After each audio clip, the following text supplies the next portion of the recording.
नमस्कार मंडळी, स्वागत आहे तुमचं माझ्या एका नवीन व्हिडिओमध्ये। तर आता भरपूर यात्रा आठवडाभर यात्रा आता होऊन गेली आणि यात्रेचे व्हिडिओ तुम्ही 7-8 दिवस पाहिले आपले 2-3 ब्लॉग। आता दिवसाआड ब्लॉग येतात आपले। ब्लॉग म्हणजे व्हिडिओला ब्लॉग पण म्हणतात आणि व्हिडिओ पण म्हणतात। तर असं तर यात्रा झाली पण नुसते व्हिडिओ नाही, तर यात्रा झाल्यानंतर आठवडाभरानंतर आपला पुन्हा एकदा कामांना वेग आलेला आहे। आता खूप कामांची धावपळ चाललेली आहे, त्याच्यामुळं एक दिवसाआड व्हिडिओ आपले येतात। आणि आता सध्या कामं चाललेली आहेत। आता पायासोबत इथं हरभरा आहे, हा हरभरा अजून कुटायचा बाकी आहे। इथं आपलं एक कांद्यांचा माग ढीग होता, गोलटी कांद्यांचा। तर चिंगळी गोलटी तर ते चिंगळी गोलटी कांदा आपण एक दिवस भरला, ते 35 गोण्या सगळीकडचे 3 ठिकाणी आपले पडलेले होते ना चिंगळीचे ढिगल, तर ते भरले, ते एक दिवस भरून दिले। त्याच्यानंतर जो आपण पहिला कांदा काढलेला होता तो पण 35 गोण काल भरून दिला। 35 गोणी होती आणि आणखीन त्यातला निम्मा भरायचा राहिला आहे। जेवढा आपल्याला कांदा आता सध्या आपल्या आयरनीत एवढा कांदा बसणार नाही, आयरन आपली छोटी आणि कांदा जास्त प्रमाणामध्ये सगळा शिल्लक आहे। यंदा काही विकलाच नाही, त्याच्यामुळं काही कांदा आपल्याला भरून द्यायचा आहे। त्यातला काही भरलाय, काही बाकी आहे। तो 2-3 दिवस काम गेलं आपल्याला, एक दिवस चिंगळी भरायला, एक दिवस कांदा भरायला। तर 1 मिनिट, आता लाईट आलेली, मला मोटर चालू करायची। तर ते काम झालं। आता दिवसा लाईटीचा हप्ता आहे, 12 वाजता लाईट आली आणि आता हा पाठीमागं भुईमुग दिसतोय आपल्याला, मी तुम्हाला पाठीमागं सांगितलं होतं। तर आता हा उगून आलाय, 15 दिवसाचा झालाय। इथं भुईमुग आहे, त्याच्या खालच्या पाड्यात गवार आहे।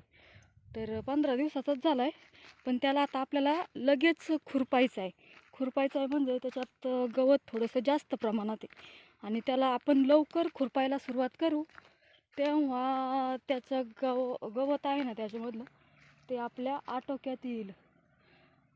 दुसरी खुरपणी आपल्याला पुन्हा एकदा लवकरच करावी लागेल। पण आणि आपण जर जास्त वाट पाहत बसलो की अजून भुईमुग बारीक आहे, तर आणखीन हे होऊ दे, थोडा मोठा होऊ दे आणि मग आपण हे करू, खुरपायला चालू करू, तर त्यात गवत खूप जास्त प्रमाणामध्ये होईल आणि मग ते आपल्याला खुरपायला आटोक्यात येणार नाही आणि मग जास्त मजूर आपल्याला लावावे लागतील।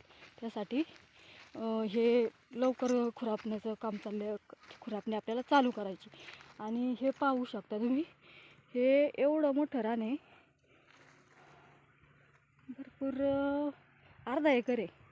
हे पाठीमागं तिकडे कडवळण ते पेरलंय, ते शिल्लक सोडून हे अर्धा एकर आहे। ही एवढी गवार आपण पेरलेली आहे। भुईमुगाच्या खाली एक टप्पा केलेला होता, ते 1.25 किलोचं बी होतं आणि हे पूर्ण 1 किलोला थोडंसं कमी राहिलेलं आहे, शिल्लक राहिलेलं आहे त्यातलं काही, म्हणजे जवळपास अर्धा एकर म्हणजे 1.25 किलो गवार आपण इथं पेरलेली आहे। आता हे काही वाफे भरावलेत आणि आता लाईट आली का याच्यावर पाणी चालू केलं आहे। अशी ही गवार पेरलेली आणि याच्यामध्ये वरुंबे थोडे मोठे सोडलेत, याच्यामध्ये वांग लावायचं आहे आपल्याला, असं नियोजन चालू आहे। आता सध्या आज कॅनेलला पाणी बंद झालेलं आहे, याचं पहिलं पाणी दिले आपण, हे पाटाने पाणी आले आणि पहिलं पाणी याला दिले म्हणजे चालू आहे द्यायला। आता कसरत अशी आहे, आता आपण शेत भरून ठेवलेलं आहे आणि हे पाणी बी आता पहिल्या पाण्यावर वेळ जास्त पाणी घेतं ना, तर आता पहिल्यांदा पाणी आपल्या ह्या गावाला बसून कॅनेलला पाणी आहे तोपर्यंतच। तर आता कसरत काय आहे, पुन्हा पाटाला पाणी येईपर्यंत आणि पाऊस पडेपर्यंत याला पाणी पुरलं पाहिजे, ह्या हिशोबाने आपलं नियोजन चालू आहे। आता सध्या भरणं एवढं म्हणजे मापातच म्हणजे ह्या पुरल ह्या पद्धतीनेच आम्ही नियोजन केलं। हे एवढं रानात आहे, दमाचं रान आहे, त्याच्यामुळे इथं एवढी गावार फिरलेली आणि आपलं भुईमुगाचं रान एवढंच आहे। बोरला पण बऱ्यापैकी पाणी आहे, पण उन्हाळा इतका कडक आहे ना, त्यामुळं अडचण येऊ नये असं आमचा तरी अंदाज आहे, पण काही सांगू शकत नाही, कारण की पुढचं पाणी किती दिवसांनी येतं याच्यावरती अवलंबून आहे।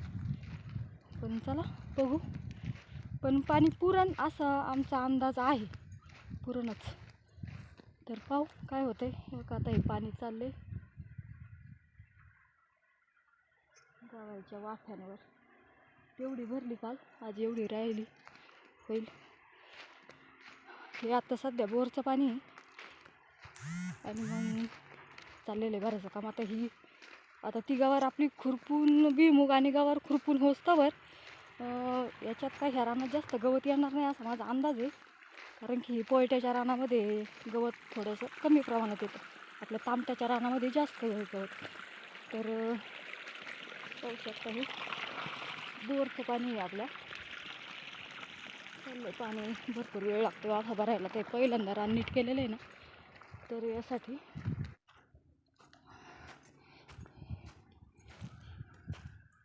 हे पहा आता दिसतंय तुम्हाला तिथं अर्धा कांद्याचा ढीग आहे ना, तो आम्ही काल भरलाय. 35 गोण कांदा तिथं भरलाय आणि आणखी निम्मा राहिलेला आहे भरायचा. आता उद्या तर काय मार्केट नाही, त्याच्यामुळं आज काय कांदा भरला नाही. आता परवा दिवशी मार्केट आहे म्हटल्यावर उद्या तो राहिलेला भरू. चांगला कांदा म्हणजे आता 1.5 महिना कांदा काढून टाकला आपण. हा 1.5 महिना टाकला काढून. का मार्केटची वाट पाहिली, आत्ता वाढन नंतर वाढन, पण मार्केट काय वाढलं नाही. मग आता ही इथं आयरन आहे आपली. आता हे 5 गाळे आयरन आहे आणि याच्यामध्ये काय कांदा बसणार नाही. तिथं आपण 6 टॉयली कांदा टाकलेला आहे आणि 6 टॉयली कांदा 5 गाळ्यांमध्ये बसन तो. त्याच्यामुळं तो तिथं ठेवलेला आहे आणि मग तो टाकायचा आयरनीमध्ये. 6 टॉयल्या आहेत त्या. आणि इथं ह्या 2-3 टॉयल्या कांदा असा ना, पण आता याला ठेवायला जागा नाही आहे ना, हा आगात काढलेला आहे. त्याच्यामुळे याला ठेवून पण पुढं किती दिवस टिकन याची काय गॅरंटी नाही. त्याच्यामुळं त्याला विकून टाकलं म्हणजे देऊन टाकायचा आहे, तो कांदा भरून टाकायचा आहे. तर तेच सांगितलं मी तुम्हाला का यात्रेवरून आल्यापासून कामाची एवढी धावपळ चालू आहे ना. 2 दिवस तर आम्हाला ह्या गोण्या भरायला गेल्या. पहिल्यांदा चिंगळी गोलटी भरली, ती 1 दिवस गेली भरायला. पुन्हा दुसऱ्या दिवशी हा मोठाला कांदा भरला, तो दुसरा 2 दिवस गेला. 1 दिवस आम्ही आता ही गवार पेरली ना आपण, इथं शेणखत टाकलं. शेणखत तसं मजुरांकडूनच भरून घेतलं उकंडातून आणि रानात आणल्यावर आम्ही काढायचं काम आम्हीच केलं. पण ते आम्हाला 3 ट्रॉयल्या काम शेणखत तिथं टाकलं, गवार पेरली तिथं. मग ते पांगवलं 1 दिवस आणि मग नंतर आणखीन कांदा काढण्याच्या आपल्या सावडी होत्या.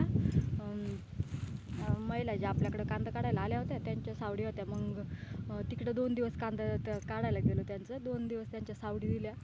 म्हणजे असं एक पण दिवस निवांत नाही. आता आजच फक्त माझं थोडंसं निवांत काम चालू आहे. म्हणजे निवांत काय नाही झालं. आता ही मोटर चालू करून दिली. आता अण्णा पाण्यावर येईपर्यंत मग थोड्या वेळ मी पाण्यावर थांबणार आणि मग मला जायचं आहे भुईमूग खुरपायला. मग अशी कामाची आपली धावपळ चालू आहे. आता हे सुद्धा कांदे हे आपल्याला जे भरून द्यायच्यात गोण्या, त्या भरून द्यायच्या. ज्या का आयरनीत कांदा टाकायचा आहे, तो काय आयरनीत कांदा टाकायचा आहे, तो सुद्धा आता काढून बरेच दिवस झाले. जास्त तापून देऊन पण चालणार नाही त्याला, तो पण भरून द्यायचा आहे. भुईमूग ते खुरपायचं आहे. म्हणजे आता आहे ना, जशी पाऊस पडल्यावर सुगी चालू होती ना, तशी आमची आता उन्हाळ्यात सुगी चालू झालेली आहे. आता उन्हाळा कुठं जाईन आणि पाऊस पडस्तवर आमची कामं तर आता काही सुट्टीच नाही. ही खालची भुईमूग गवार खुरपीस्तवर वर खुरपून होस्तवर ही खुरपून होईल, तर ही वरची पण खुरपायला येईल. आणि ही खुरपून होईपर्यंत अशी कामांची आता आहे ना लाईनच लागलेली. फक्त आपण उरकायचं, हे झालं का ते झालं का ते, अशी कामांची गेपास चालू आहे. तर चला व्हिडिओ पाहत जा आपले आणि व्हिडिओला सबस्क्राईब करत चला. आता आहे ना मी एक स्पेशल व्हिडिओज बनवणार आहे बरं का त्या याच्यावर. आता आहे ना काही व्यक्ती म्हणजे व्हिडिओ जर सगळेच जण पाहतात अशातला काय भाग नाही. पण आहे ना आता मला तर वाटतं समजत असेल सगळ्यांना की सबस्क्राईब कसं करायचं, लाईक कसं करायचं, शेअर कसं, कमेंट कसं. पण आता मी जस्ट माहेरी गेले ना, तर ज्या माझ्या चुलती आजी वगैरे आहेत ना, तर त्यांना माहिती नाही. ते म्हणतात तू सांगती व्हिडिओमध्ये की सबस्क्राईब करा, लाईक करा, पण आम्हाला माहीतच नाही ते लाईक कसं करायचं, काय करायचं. तर आता म्हणजे मी ज्यांना त्यांना सांगितलं मोबाईलमध्ये का असं असं करायचं, पण लक्षात म्हणजे त्यांना समजतं. किंवा आणखीन मग कुणाला जर शंका असेल ना त्यात का कसं सबस्क्राईब करायचं, तसं आता एवढं कुणी अडाणी राहिलेलं नाही आहे, का सगळ्यांना माहीत असतं. पण जे आपले आपण म्हणतो ना वयस्कर लोक, आता माझ्या माहेरचे बरेच जण आहेत ना, माझ्या आजी वगैरे, आवर्जून सगळे चुलती बिलती माझे पाहतात. तर मग मी म्हणते प्रत्येकाला, आणि एखाद्या वेळेस सांगितलं लक्षात नाही राहिलं आणि समजा, आणि आणखीन पुन्हा असं नसेल समजत, तर आता सध्या तर काय माझ्याकडे मोबाईल नाही आहे दुसरा, पण आता असा मोबाईल दाखवून मी सांगणार आहे का हे बटन आहे सबस्क्राईबचं, याच्यावर टच करायचं, लाईक कसं करायचं, हे म्हणजे सांगण्याचा प्रयत्न करणार आहे. आणखीन कुणाला जर नसन त्यातलं माहिती तर समजेन अशातला भाग. तर चला, बाय बाय.